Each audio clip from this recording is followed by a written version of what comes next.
What's up, guys, gals and creeps? It's Benny Bones here again. It's good to be back out on the bike again. It's not that I haven't been riding.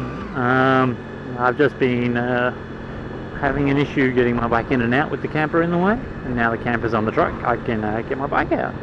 It's great fun. It is what, June 3rd. So it is what, 3 days into winter, June 2nd maybe, something like that. So we'll start of winter, and it's a lovely warm day. Not many clouds, not raining, nice and warm. Yeah, it's what, 1:30 now. So I'm just heading down to my work because I left my shopping there yesterday. So hopefully I can collect it before someone gets rid of it. I'm a bit of an idiot sometimes. I was just in a rush to get out the door last night.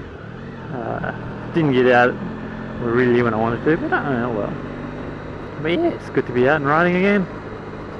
I've got a few little updates going on with this bike. I've been having issues with the headlight not switching on. I think it's just old bike syndrome, really.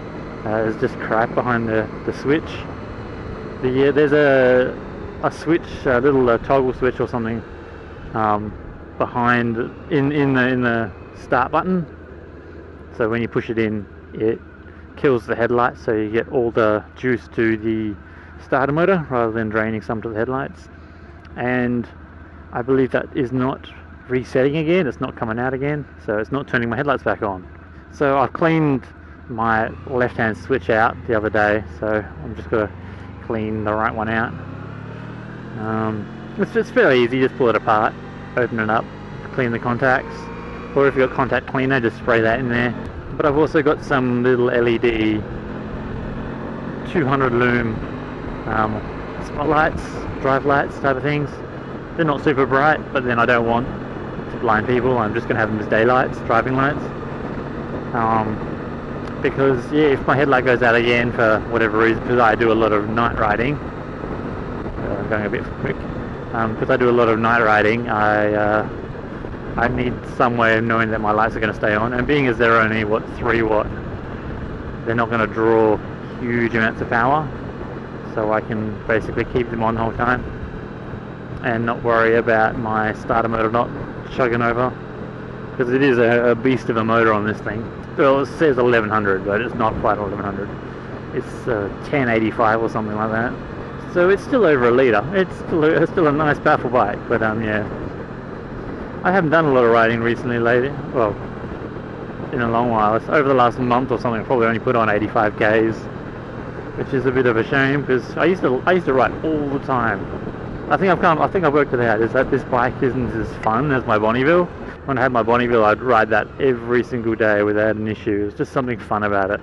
This one here isn't as much fun. It's a great bike, but it just doesn't have that fun factor to it. I don't know. Maybe that's just me. Maybe that's why I prefer to take the DAX out as well. The DAX is a lot of fun.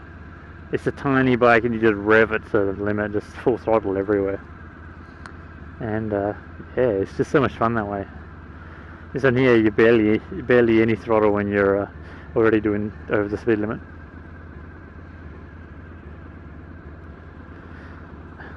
But yeah, I've got some things coming along with this bike. Working on a trailer for it because it's got a tow ball, so if I put a trailer on it, I will be able to go on much longer rides. Maybe take it over east, ride it over east. That was my original plan with the Bonneville, take it over east. Never quite happened, but that's the plan with this one. I had the Bonnie for 5 years, and I got pinched. But in those 5 years, I originally bought it because I originally wanted an R6, but I couldn't fit on them. My legs are awfully long, and those tanks are shaped for people who don't have long legs. The Bonneville was just more of a comfortable ride. I wouldn't have been able to do a 6,000 kilometer ride on a super sports or whatever they call themselves now, sports bike, because it would have been grueling. I still wanted one. I still love the R6. It's such a pretty looking bike. The R1s are nice, but I don't know. They got bug eyes. They're funny little boggly eyes.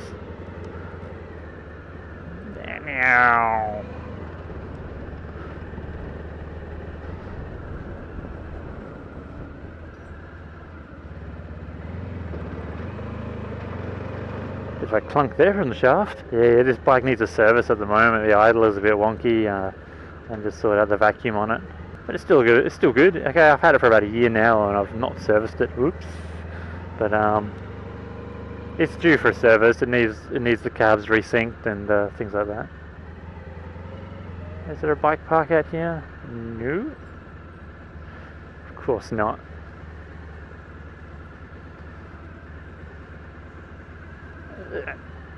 So I'll just run in and grab my crap, and then I'll pop out again.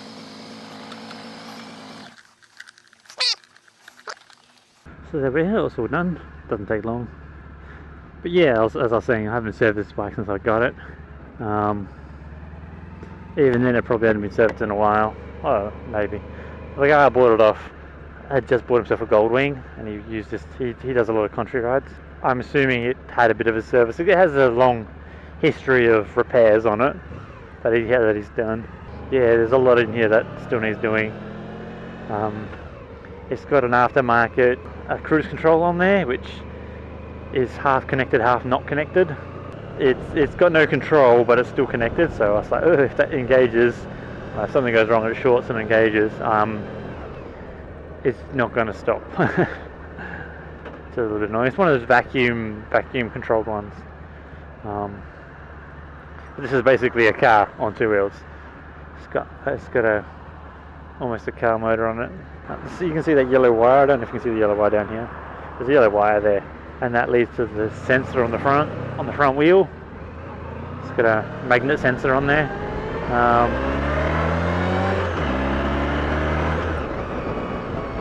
Which is all right. That magnet sensor works well. I don't know if it doesn't feel like it throws the balance out at all.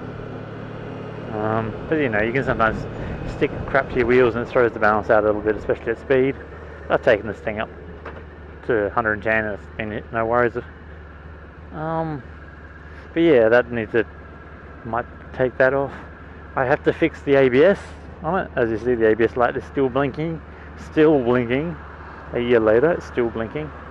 I just haven't got around to sorting it out yet. I should really do that.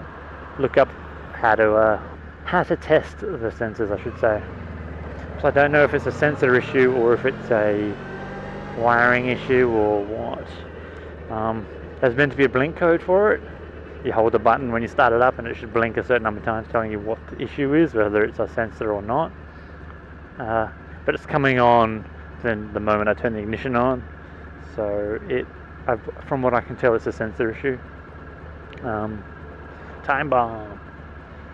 But yeah, and I think that's the main thing about it. Once I get that sensor issue sorted out, I'll have ABS again and I'll have traction control again, which should be great. Apparently the traction control is quite evasive. It just kind of goes, nah, you're not going anywhere. And it just delays the spark. So far it puts you through the windshield, which in some ways that can be a pain in the ass. It doesn't mean you're not going to slide this back out, but it means you're going to lose it on the front. This bike has a bit of power, from what I've seen on the specs from factory. Mind you, that's 22 years ago from factory. They have 100 horsepower. It's probably lost a little bit, but it still has more power than my Bonnie did. But yeah, there's also little things I want to do to this. Just now that I'm in the modification mood, being as I've been working on the camper and I've been working on the truck and things like that. All these little tiny modifications here and there and things like that. I've got all this Chinese junk coming in from eBay, and some of it's good, some of it's not. All of it's dirt cheap. So it's like, yeah, for $2 I can buy that. That's no issue. If it burns out in 6 months, it's only $2. I can buy another one. That kind of stuff. So that's what I've been doing lately.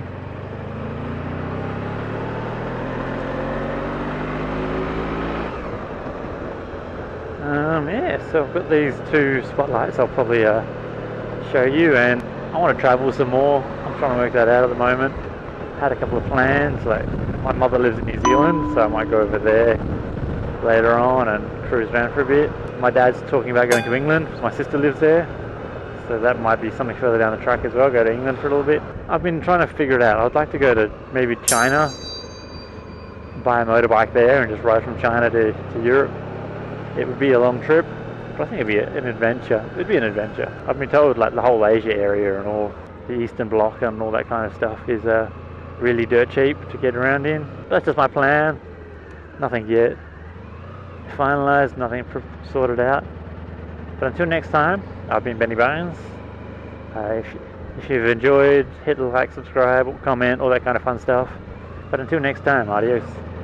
The truck. Bum, bum, bum.